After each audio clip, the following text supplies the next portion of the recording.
আসসালামু আলাইকুম। সুপ্রিয় ষষ্ঠ শ্রেণীর শিক্ষার্থীরা, গত ক্লাসে আমি তোমাদের চারুপাঠ বইয়ের সুখ কবিতাটি নিয়ে আলোচনা করেছিলাম। প্রথম দিনই আমরা কবিতার শব্দার্থগুলো শিখেছি। আজকে আমরা শিখব সুখ কবিতার আবৃত্তি এবং ব্যাখ্যা। চলো তাহলে শুরু করা যাক।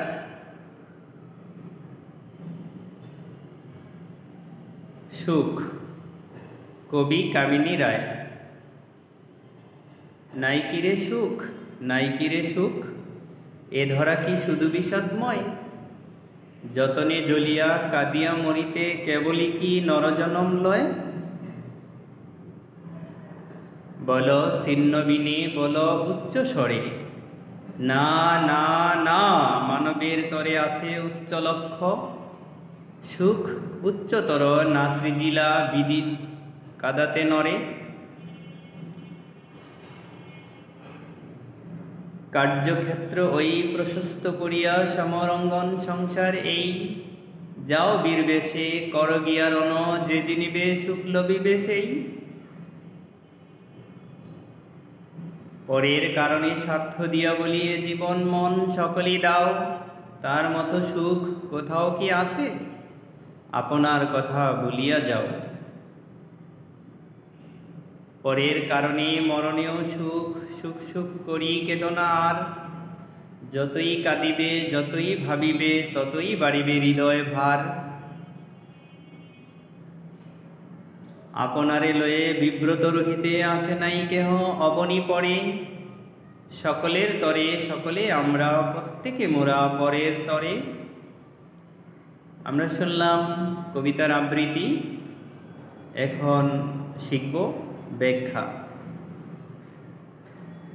সুখ বলতে আমরা যেটা বুঝি তা হলো শান্তি, আরাম, আয়েশ ইত্যাদি। এই সুখকে কেন্দ্র করে মানুষ এই পৃথিবীতে সমস্ত কর্ম পরিচালিত করে থাকে। সকল কর্ম প্রেরণার উৎস হচ্ছে সুখ। সবাই সুখের আশা করে, কেউ দুঃখ বা দুঃখী হতে চায় না। তাই এইখানে কবি বলতে চাচ্ছেন, নাইকিরে সুখ, নাইকিরে সুখ, এ ধরা কি শুধু বিষাদময়? কোথাও কি সুখ নাই? এ ধরা, ধরা হচ্ছে পৃথিবী। এই ধরা হচ্ছে পৃথিবী। এ ধরা কি শুধু বিষাদময়? বিষাদময় হচ্ছে দুঃখময়।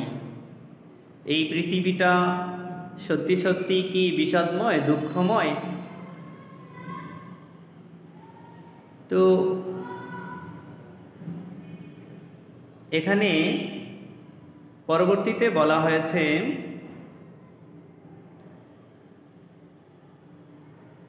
যতনে জ্বালিয়া কাঁদিয়া মরিতে কেবলই কি নরজনম লয়। বলছে যতন, যতন মানে দুঃখ যন্ত্রণায় জ্বলতে জ্বলতে, কাঁদতে কাঁদতে কি নরজনম অর্থাৎ মানুষের জনম, জীবন লয়, ক্ষয় হয়ে যাবে? এটা কবির প্রশ্ন। এই পৃথিবীতে কি সুখ নেই? এই পৃথিবীর মানুষেরা কি শুধু দুঃখ, কষ্ট, যন্ত্রণা আর হচ্ছে কি বিভিন্ন নিপীড়ন, নিষ্পেষণের মাধ্যমে জীবনটাকে শেষ করে ফেলবে? না, কবি বলছেন, বলো ছিন্ন বিনে। বিনে হচ্ছে বাদ্যযন্ত্র বিশেষ। এখানে বলছে ঝংকার তুলে বলতে হবে। কিভাবে বলতে হবে? উচ্চ স্বরে, জোরে শব্দ করে বলতে হবে, না না না, মানবের তরে আছে উচ্চ লক্ষ্য। মানবের তরে মানে মানুষের জীবনে রয়েছে উচ্চ লক্ষ্য। উচ্চ লক্ষ্য মানে হচ্ছে সে জীবনে কোনো একটা কিছু করতে চায়, এরকমের একটা সংকল্প, প্রতিজ্ঞা রয়েছে।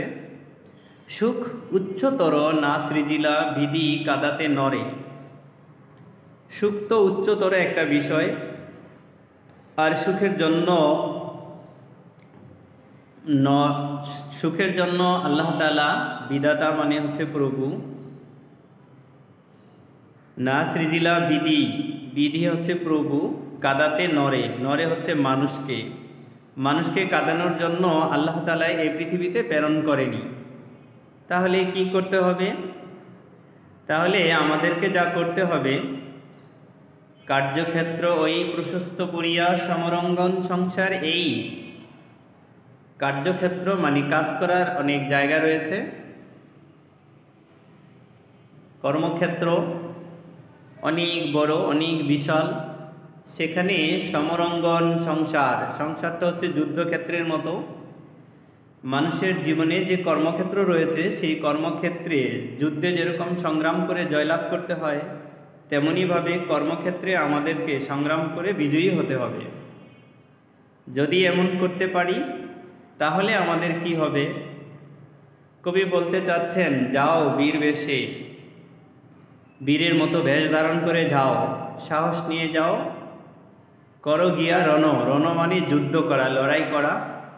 যে জিনিবে সুখ লবিবে সেই, যে জিতবে লড়াই করে সংসারে কাজকর্ম কার্যক্ষেত্রে যে সংগ্রাম করে টিকবে, সফল হতে পারবে, সে সুখ লাভ করবে।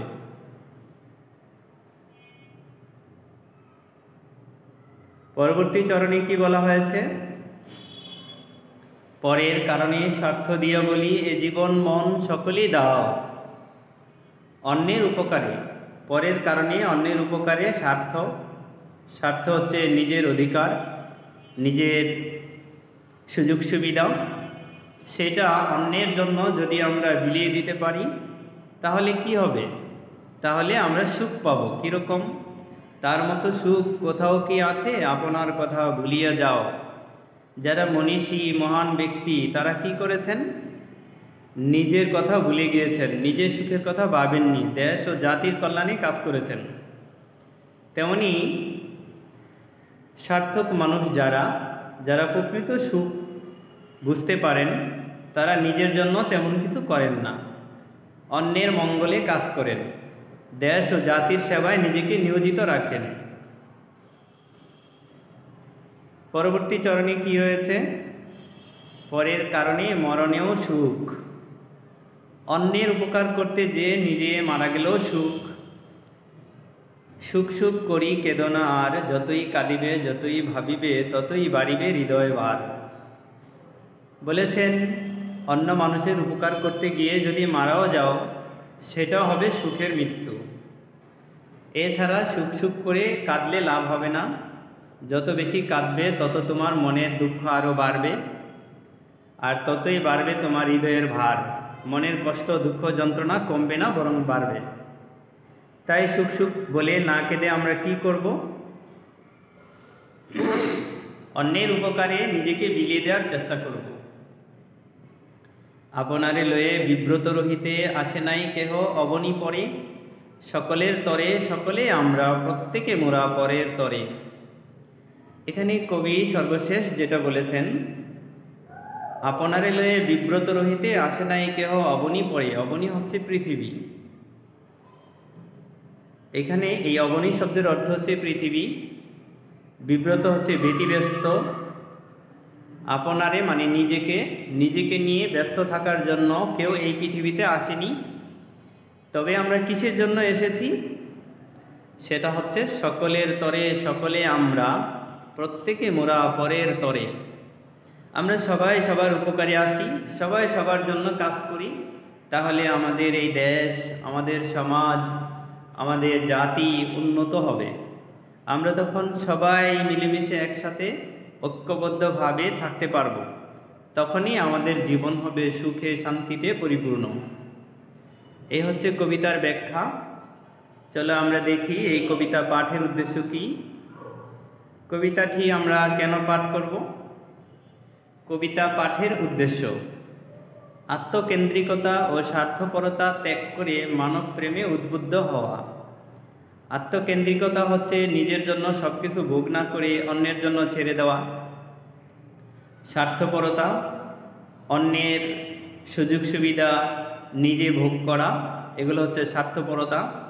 এইসব বদগুণগুলো আমরা পরিহার করে যদি মানব প্রেমে উদ্বুদ্ধ হই, মানুষ মানুষকে ভালোবাসতে শিখি, তাহলে আমাদের জীবনে সুখ আসবে। এখন দেখি পাঠ্য বইয়ের আলোকে পাঠ পরিচিতিতে কি রয়েছে। পাঠ্য বইয়ের আলোকে পাঠ পরিচিতি। আমরা সবাই জীবনে সুখী হতে চাই, কিন্তু কিভাবে জীবনে সুখ আসতে পারে, সুখ কবিতায় কবি সেই সম্পর্কে তার ধারণা তুলে ধরেছেন। জগতে যারা কেবল সুখ খোঁজেন, তারা জীবনে যন্ত্রণা দেখে ভাবেন মানুষের জীবন নিরর্থক। এ ধারণা ভুল। জীবনের উদ্দেশ্য ও তাৎপর্য আরও বিস্তৃত, অনেক মহৎ। দুঃখ যন্ত্রণা সয়ে সকল সংকট মোকাবেলা করে জীবন সংগ্রামে সফলতার মাধ্যমেই সুখ অর্জিত হয়। কিন্তু সমাজের অন্য সবার কথা ভুলে কেউ যদি কেবল নিজের স্বার্থ দেখে, সে হয়ে পড়ে আত্মকেন্দ্রিক, স্বার্থপর ও সমাজ থেকে বিচ্ছিন্ন। আর সমাজ বিচ্ছিন্ন মানুষ প্রকৃত সুখ লাভ করতে পারে না। পক্ষান্তরে অন্যকে আপন ভেবে অন্যের সুখ দুঃখের অংশীদার হয়ে প্রীতি, ভালোবাসা, সেবা ও কল্যাণের মাধ্যমে যে অন্যের মঙ্গলের জন্য ত্যাগ স্বীকার করে, সেই প্রকৃত সুখী। বস্তুত মানুষ সামাজিক জীব। পারস্পরিক ত্যাগের মধ্য দিয়ে গড়ে উঠেছে মানব সমাজ। এই সমাজে প্রতিটি মানুষই একে অন্যের উপর নির্ভরশীল। তাই অন্যকে বাদ দিয়ে এ সমাজে একলা বাঁচার কথা কেউ ভাবতে পারে না, সুখী হওয়া তো দূরের কথা। তাহলে আমরা পাঠ্য বইয়ের আলোকে যে পাঠ পরিচিতি রয়েছে, এই পাঠ পরিচিতি পড়লে কবিতার সম্পর্কে আমাদের একটা ধারণা আসে। সুখ কবিতায় কবি প্রকৃত সুখ বলতে কি বুঝিয়েছেন, আর শেষে রয়েছে কবি পরিচিতি। যিনি এই কবিতাটি লিখেছেন তার সম্পর্কে আমরা আরেকটু জানি বিস্তারিত। প্রায় 100 বছর আগে এদেশে যে কজন মহিলা সাহিত্য চর্চা করে গেছেন, তাদের একজন হলেন কবি কামিনী রায়। একসময় তিনি জনৈক বঙ্গমহিলা ছদ্মনামে লিখতেন। তার কবিতা সহজ সরল, মানবিক ও উপদেশমূলক। তার কবিতায় জীবনের মহৎ আদর্শের প্রতি গভীর অনুরাগের পরিচয় আছে। মাত্র 15 বছর বয়সে তিনি আলো ও ছায়া নামে একটি কাব্যগ্রন্থ রচনা করেছেন। সুখ কবিতা ওই কাব্যগ্রন্থেরই অন্তর্ভুক্ত। তার অন্যান্য উল্লেখযোগ্য গ্রন্থগুলো হচ্ছে নির্মালা, অশোক সঙ্গীত, দ্বীপ ও ধূপ ও জীবন পথে। কবিতা ছাড়াও কামিনী রায় গল্প, নাটক ও জীবনী গ্রন্থ রচনা করেছেন। সাহিত্য সাধনার স্বীকৃতি হিসেবে তিনি কলকাতা বিশ্ববিদ্যালয়ের জগত্তারিণী পদকে সম্মানিত হন। কামিনী রায়ের জন্ম হয়েছিল 1864 খ্রিস্টাব্দের বাখরগঞ্জ, বর্তমান বরিশাল জেলার বাসন্ডা গ্রামে, এবং মৃত্যু কলকাতায় 1933 খ্রিস্টাব্দে।